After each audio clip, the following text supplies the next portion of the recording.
So we are now going to use the transportation algorithm. So the transportation algorithm is an iterative procedure in which a solution to a transportation problem is found and evaluated using a special procedure to determine whether the solution is optimal. Okay, if it is optimal, the process stops. If it is not optimal, a new solution is generated. So this new solution is at least as good as the previous one, and it is usually better. So this new solution is then evaluated, and if it is not optimal, another solution is generated. So the process continues until the optimal solution is found. So as I've mentioned, even in the first chapter, that here in management science or in quantitative techniques, most of the time it is an iterative process. We keep on doing trial and error until such time we can come up with the optimal solution. So since it is iterative, it will take us much time, no? In finding or in reaching the optimal solution. So it requires more patience and mastery in performing this transportation algorithm. Okay, but for softwares, since there are many softwares available in doing this or in performing this transportation algorithm, those softwares can easily handle no, the data, and with some few clicks, we can come up already with the optimal solution. But then, since we are undergraduate students, we are going to go with the long hand, no? That even we use softwares in the future is at least we can say in ourselves na bisan pag i-solve na siya sa computer, but me myself can do it by long hand. Okay, by long hand or manual calculation. So that is a skill that you should be proud of. So meaning you need to develop this skill of doing this not only this transportation algorithm, but everything that we discuss both in statistics and in management science. Those are quantitative skills that you could use in the future, and that is something that you can be proud of yourself. Okay, so let's try to develop an initial solution. So using that transportation algorithm, and for us to come up with the initial solution, we will be using the northwest corner rule. Okay, the northwest corner rule. So when the data have been arranged in a tabular form, we must establish an initial feasible solution to the problem. So one systematic procedure known as the northwest corner rule, it requires that we start at the upper left-hand cell. Okay, you have to remember that one. You are going to, once we translate the given into a tabular form or in a tableau, we have to start the procedure on the upper left hand of the cell, upper left, okay, or the northwest portion. So kana atong timan-an of the table, and allocate units to shipping routes as follows. So we have to take note and we have to remember these steps. Number one, exhaust the supply or the factory capacity at each row before moving down to the next row. Okay, timan-an na siya ha.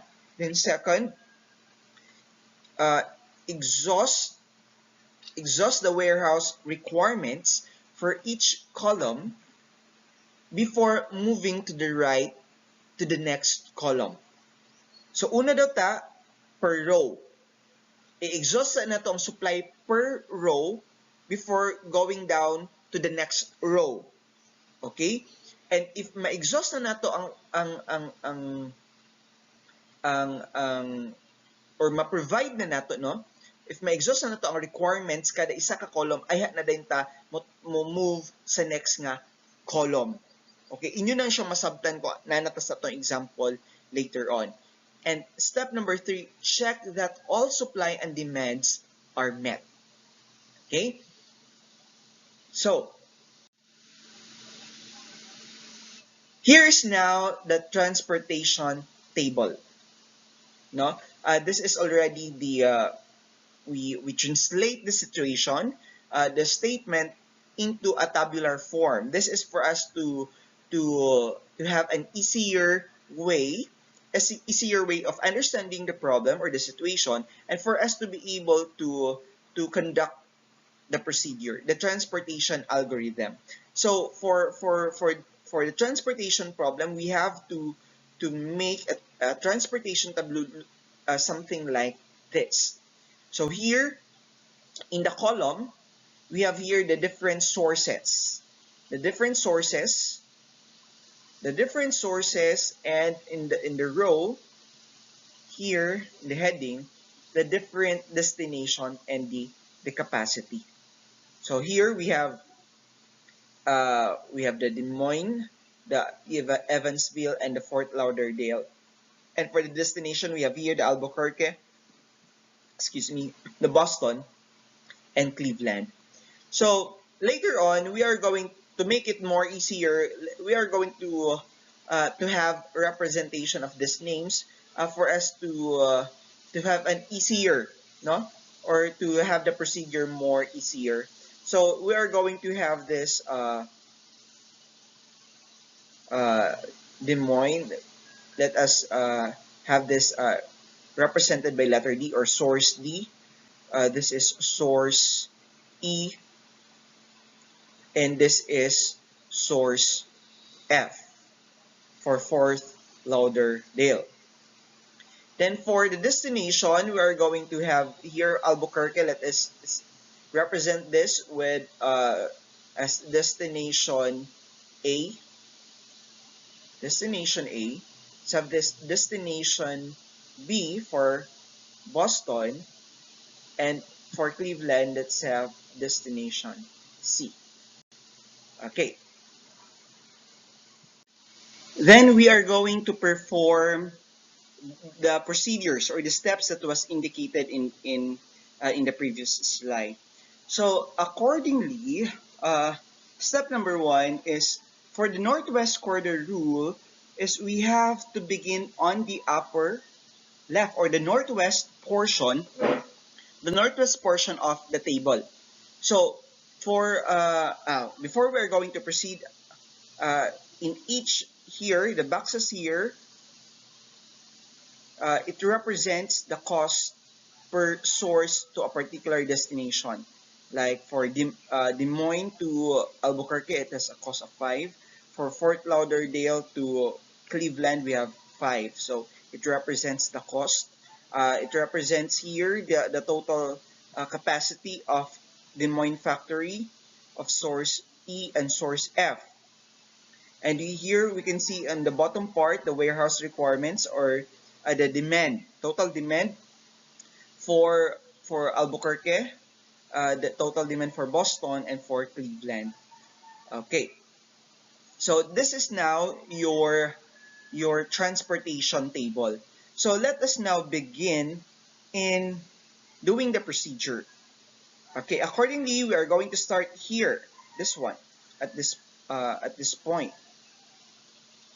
The northwest, mo man yung pinaka-north o pinaka-west.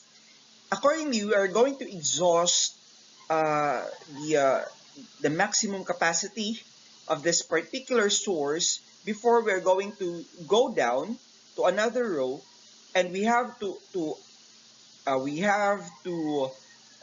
satisfy the demand first on the particular column before we move to the next column. Ingon ana to siya ang steps, di ba? So here, for the northwest portion, the capacity is 100. And then the requirement is 300. So we're going to supply here 100 units. Okay, 100.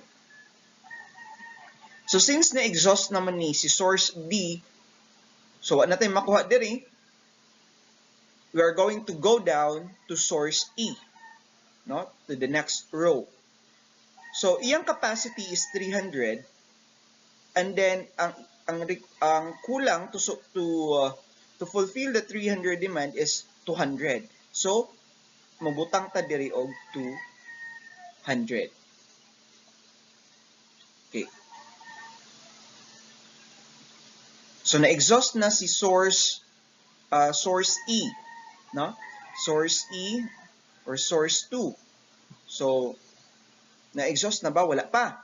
Kay 300 yung capacity, nakuhaan siya og 200. So na pa siya nabilin nga 100. But then si destination A, Albuquerque, is okay na, di ba?